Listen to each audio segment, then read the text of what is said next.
Capítulo 36. No esperaba Elizabeth cuando Darcy le dio la carta que en ella repitiese su proposición, pero no tenía ni idea de qué podía contener. Al descubrirlo, bien se puede suponer con qué rapidez la leyó y cuán encontradas sensaciones vino a suscitarle. Habría sido difícil definir sus sentimientos. Al principio, creyó con asombro que Darcy querría disculparse lo mejor que pudiese, pero enseguida se convenció firmemente de que no podría darle ninguna explicación que el más elemental sentido de la dignidad no aconsejara ocultar.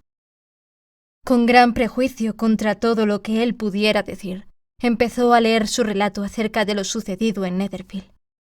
Sus ojos recorrían el papel con tal ansiedad que apenas tenía tiempo de comprender, y su impaciencia por saber lo que decía la frase siguiente le impedía entender el sentido de lo que estaba leyendo.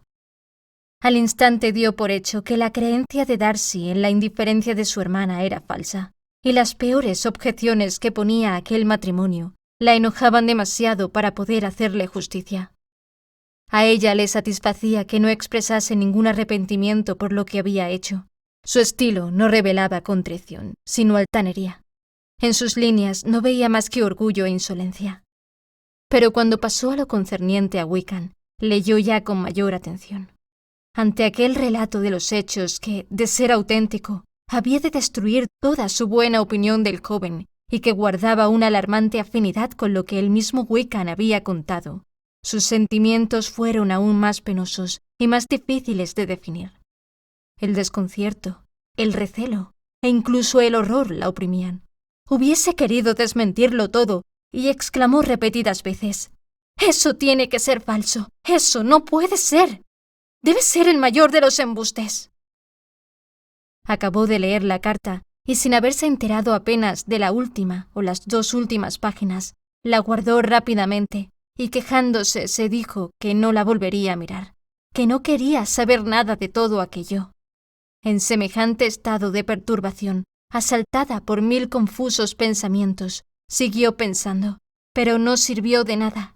Al cabo de medio minuto sacó de nuevo la carta y, sobreponiéndose lo mejor que pudo, comenzó otra vez la mortificante lectura de lo que a Wickham se refería, dominándose hasta examinar el sentido de cada frase.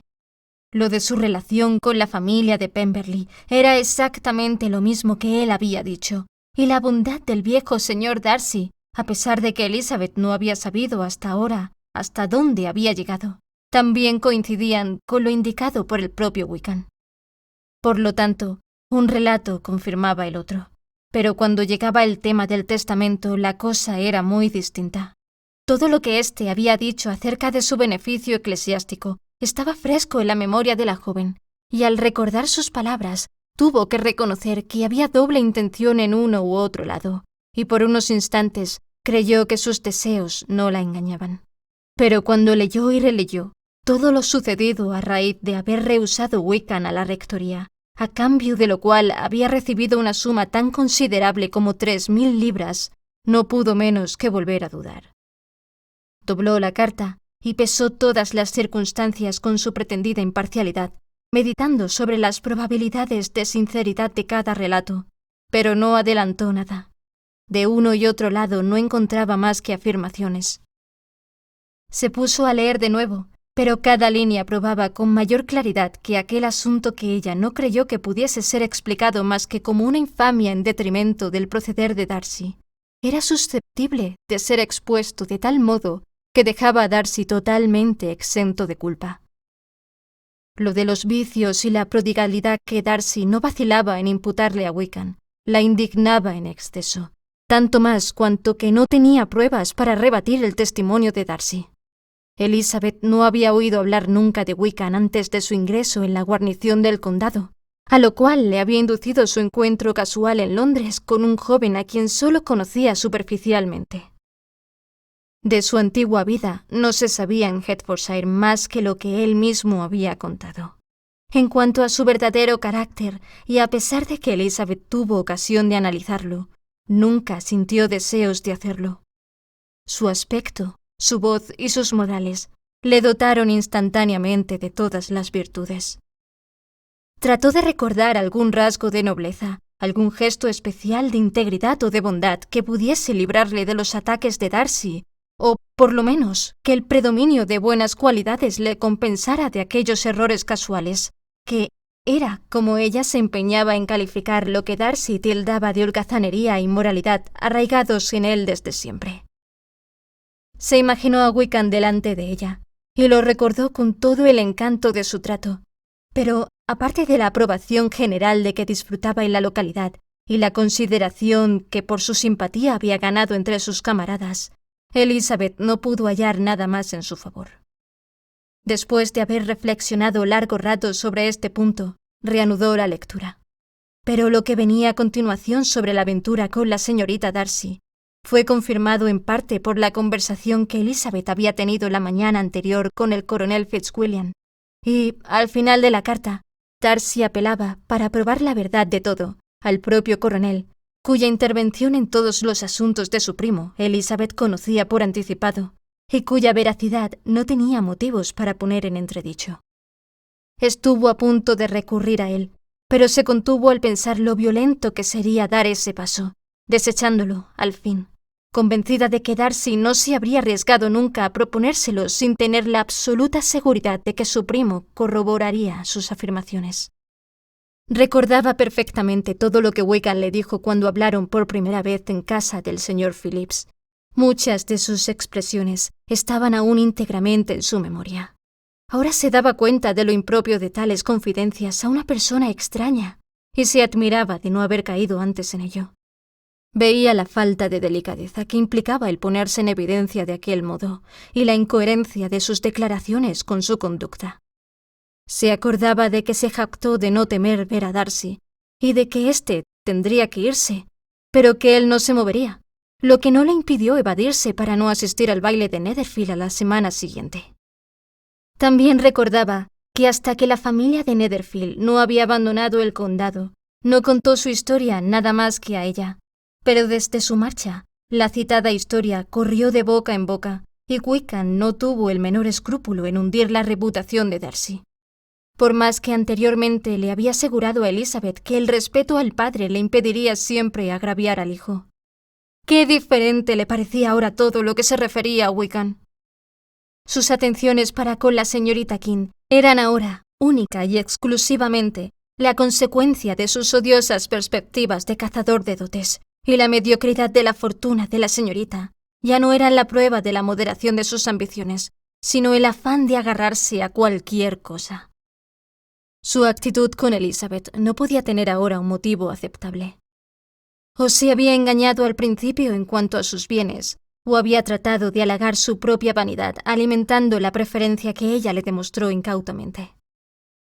Todos los esfuerzos que hacía para defenderle se iban debilitando progresivamente, y para mayor justificación de Darcy, no pudo menos que reconocer que Bingley, al ser interrogado por Jane, proclamó tiempo atrás la inocencia de Darcy en aquel asunto, que por muy orgulloso y repelente que fuese, nunca, en todo el curso de sus relaciones con él, relaciones que últimamente les habían acercado mucho, permitiéndole a ella conocer más a fondo su carácter, le había visto hacer nada innoble ni injusto, nada por lo que pudiera tachársele de irreligioso o inmoral, que entre sus amigos era apreciado y querido, y que hasta el mismo Wickham había reconocido que era un buen hermano.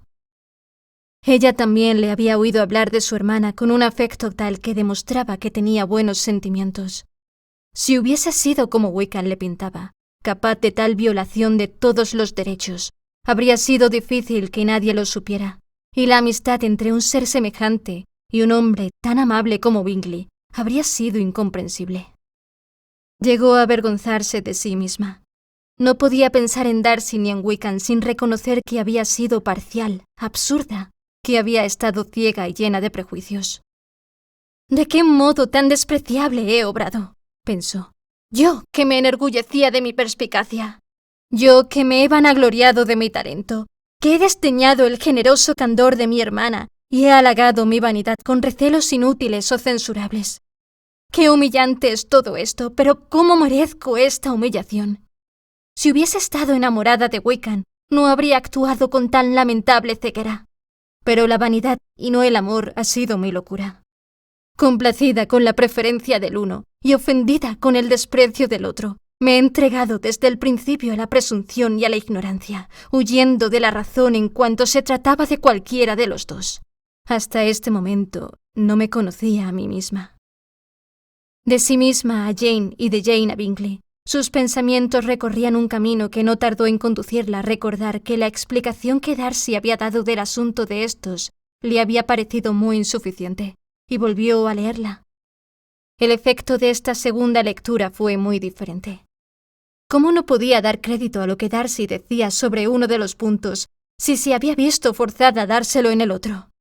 Darcy declaraba haber sospechado siempre que Jane no sentía ningún amor por Bingley, y Elizabeth recordó cuál había sido la opinión de Charlotte.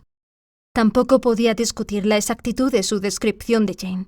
A Elizabeth le constaba que los sentimientos de su hermana, aunque fervientes, habían sido poco exteriorizados, y que la constante complacencia en su aire y maneras a menudo no iba unida a una gran sensibilidad.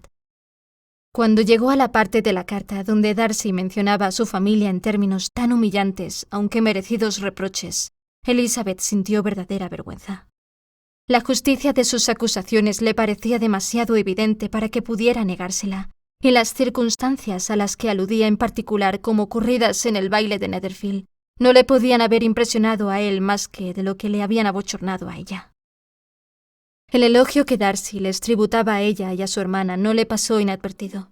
La halagó, pero no pudo consolarse por el desprecio que implicaba para el resto de la familia, y al considerar que los sinsabores de Jane habían sido en realidad obra de su misma familia, y al reflexionar en lo mal parado que había de quedar el crédito de ambas por aquella conducta impropia, sintió un abatimiento que hasta entonces no había conocido. Después de andar 2 horas a lo largo del camino, dando vueltas a la diversidad de sus pensamientos, considerando de nuevo los hechos, determinando posibilidades y haciéndose paulatinamente a tan repentino e importante cambio, la fatiga y el acordarse del tiempo que hacía que estaba fuera la hicieron regresar a la casa. Entró en ella con el propósito de aparentar su alegría de siempre y resuelta a reprimir los pensamientos que la asediaban, ya que de otra forma no sería capaz de mantener conversación alguna. Le dijeron que los 2 caballeros de Rosings habían estado allí durante su ausencia. Darcy solo por breves instantes para despedirse, pero que el coronel Fitzwilliam se había quedado 1 hora por lo menos para ver si ella llegaba, y casi dispuesto a ir en su busca. A Elizabeth apenas le afectaba la partida del coronel. En realidad se alegraba. Solo podía pensar en la carta de Darcy.